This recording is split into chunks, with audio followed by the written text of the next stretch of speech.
hello friends तखल की मिंगसेल नमुक हना मयामगी channel सिदा तराम नोक्सरी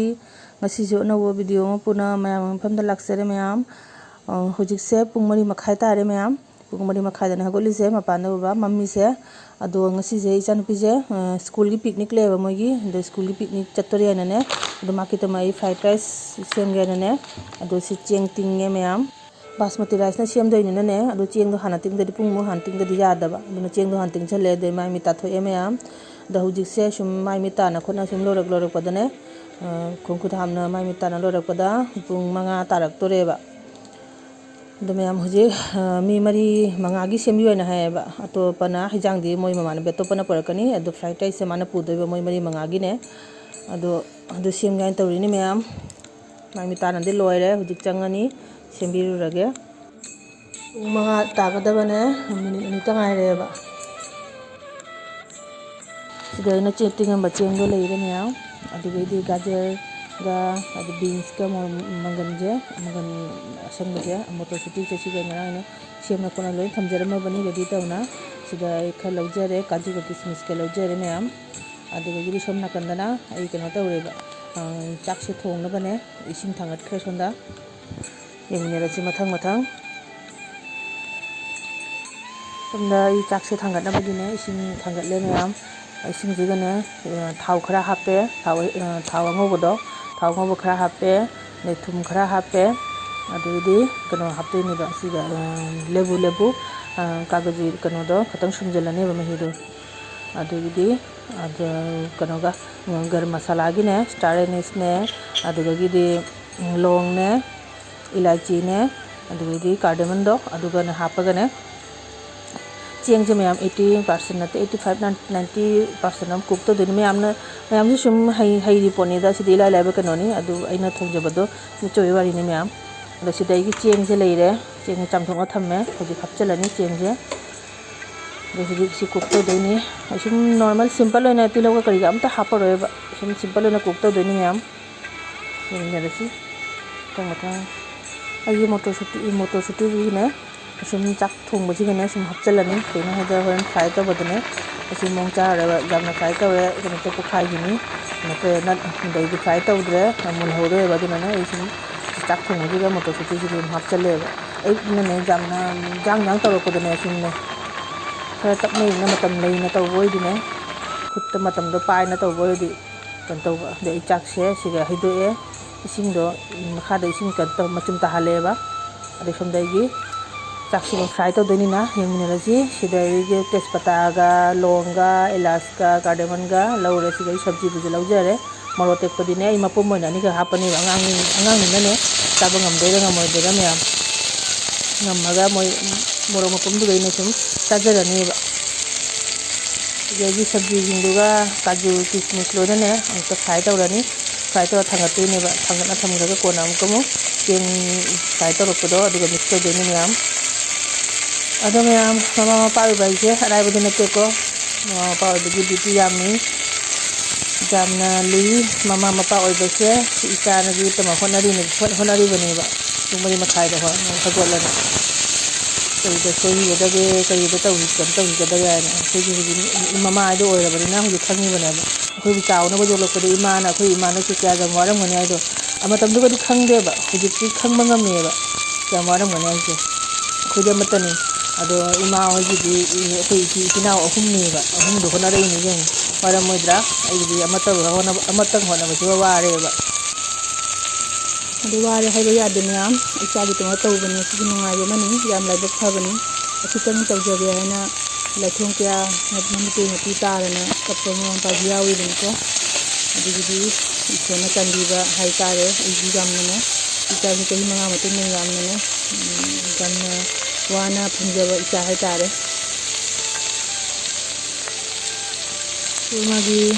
थौजांनि मैम लाइथों क्या नीरगा मिते पि क्या तारगा फंजहिबा इचानि टेक्ता कायदबा पुछि चुप्पा नादा येक्तना लेइबा इचाजिता सितनि इसोरदो निजरिजे सब्जी जिदने ngomna thangatkhre do i chakse ngomnabane gi chamas ahum gak laujare ma'am अदो हजिक आई असिगने तेजपत्ता गई गरम मसाला सिगने तिलौ हापया एबा दो तिलौ हापरोइगे ꯑꯗꯨ ꯍꯥꯞꯅ ꯑꯗꯩ ꯀꯩꯅꯣ ꯆꯦꯡꯁꯤ ꯆꯥꯛꯁꯤ ꯉꯧꯗꯣꯏꯅꯤ ꯆꯥꯛꯁꯤ ꯉꯧꯕꯗꯁꯨꯅꯦ ꯊꯨꯝ ꯈꯤꯇꯪ ꯍꯥꯞꯇꯣꯏꯅꯦꯕ ꯑꯗꯩ ꯁꯕꯖꯤꯗꯨꯒ ꯃꯤꯛꯁ ꯇꯧꯔꯒ ꯑꯗꯨꯃꯥꯏꯅ ꯁꯨꯝ ꯁꯤꯝꯄꯜ ꯑꯣꯏꯅ ꯒꯔꯝ ꯃꯁꯥꯂꯥ ꯈꯔ ꯍꯥꯞꯄꯒ ꯃꯥꯏ ꯁꯤꯝꯄꯜ ꯑꯣꯏꯅ ꯊꯣꯡꯗꯣꯏꯅꯤ ꯃꯌꯥꯝ ꯌꯥꯝꯅ ꯀꯩꯅꯣ ꯇꯧꯔꯒ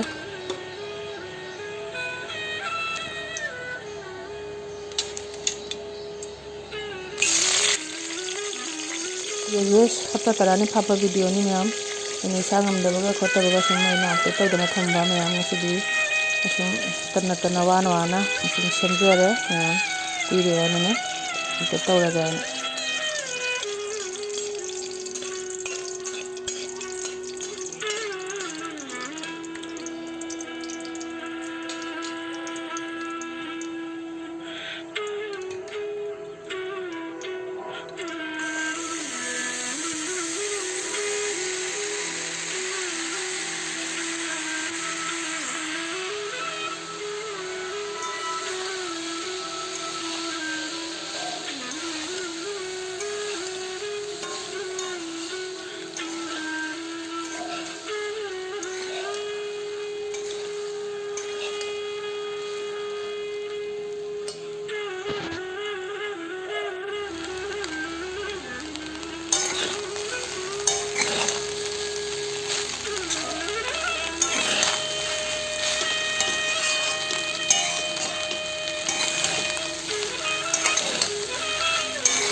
फ्राइड राइस से लोरे अदुगदी हुतिसिगने गरम मसाला खतंग हापनी गरम मसाला खतंग हापगा थांगदरनीबा अदु इचान पिजु लोइसनना लोइगरे अदु पुंग तरेतने माकी भेन लाक्तोइनीबा पुंग तरेत चत्तोइनी अइजु लोइरे अइगी फ्लेमजु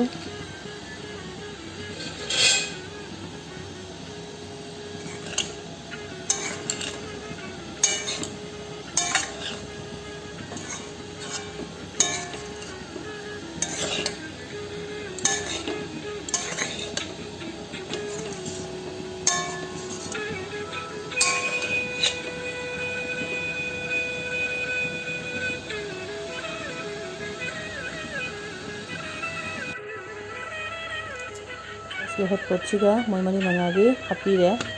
अदगीदी इसिंग खरा लंबु लंबु साहल्ले अदु मिक्स तौरगने थक्नबने इने इंगदी अमु कन तौदोबा खुला कनोदा चत्तोइनिना लोक मु थोंग कदायना कीरिबा सिदा लेरे माय फ्लाक्स इसिंग खरा हापीरे पिकथन्ना इचान पिजु लोशनना थोए मयाम मगा हापीरे होरन के चानबा सिदी पिकनिक मिना मोई क्या तौरेबा स्कूल ड्रेस नत्रे मोई सुम मांगी अपाम अपाम ड्रेस हाइतारे अदु ओइना सुम सेटपा यारे अदो ngasiजे क्लास 4 दगी क्लास 8 फाउनीबा मोई पिकनिक पुदरिजे कुमुनंग पुने ना हायबा इचान पिजु थोखिदरे चटली दो मोई पिकनिक चटपगिने फोटोग्राफ जे हापचरमगे मयाम इकोंकोंबदा अदगी वीडियो से नुंगाबियोदी लाइक शेयर कमेंट्स तबिरो फजे फजेबा अनौबोदी चैनल सिदा सब्सक्राइब तबिरो मयाम थंगी वीडियो दा हमका उनरजी मोय पिकनिक की वीडियो मते मनी फोटोगा